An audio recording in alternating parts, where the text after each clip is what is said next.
Good morning, and welcome back to Daily Dhamma, a letter to our children. Today is July 16th, and our reading is Believing Game. There are two games we can play in school, the believing game and the doubting game.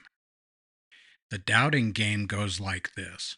That doesn't apply to me. It's too Japanese, too American, too Christian, too Buddhist, too whatever. It's easy to find reasons not to listen. The believing game is suspending our knee-jerk refusal and asking ourselves if there is any way we could apply what we are learning to our own situation. Keeping an open mind helps learning.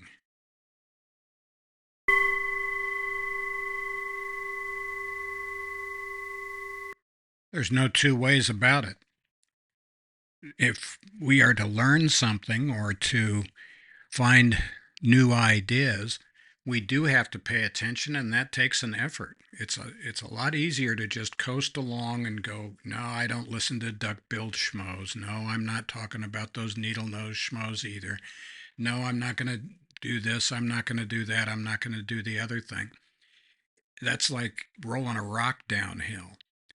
It takes a little more effort, maybe a lot more effort, to pay attention to what other people are saying. And we might apply this not just to education, but to our community life. If we're going to have a civil society, we need to learn how to pay attention to what other people, especially people we disagree with ordinarily, what other people are saying and why they might say that. Giving other people the benefit of the doubt is a good thing to do. And the believing game is kind of the poster child for that. We need to give other people a hearing. And for kids, if you're in school and you're listening to stuff and you go, God, this just drives me crazy, take a deep breath. You don't have to believe everything you hear, but you should give it a hearing to begin with and then see how you go. Just one addition to that is it is very impolite, illogical, and counterproductive to mock the ideas of other people, especially people you don't like, don't respect, and don't spend any time around. So maybe we should give our jaws a rest, if you get my meaning, if you catch my drift. In today's world of social media and instant responses and stuff being done by writing, not face-to-face contacts, it is very easy to misunderstand what someone meant or what was said. It's almost cost-free to fire a snippy response to somebody, especially about their religious, political, or philosophical beliefs. And none of that is useful for a civil society.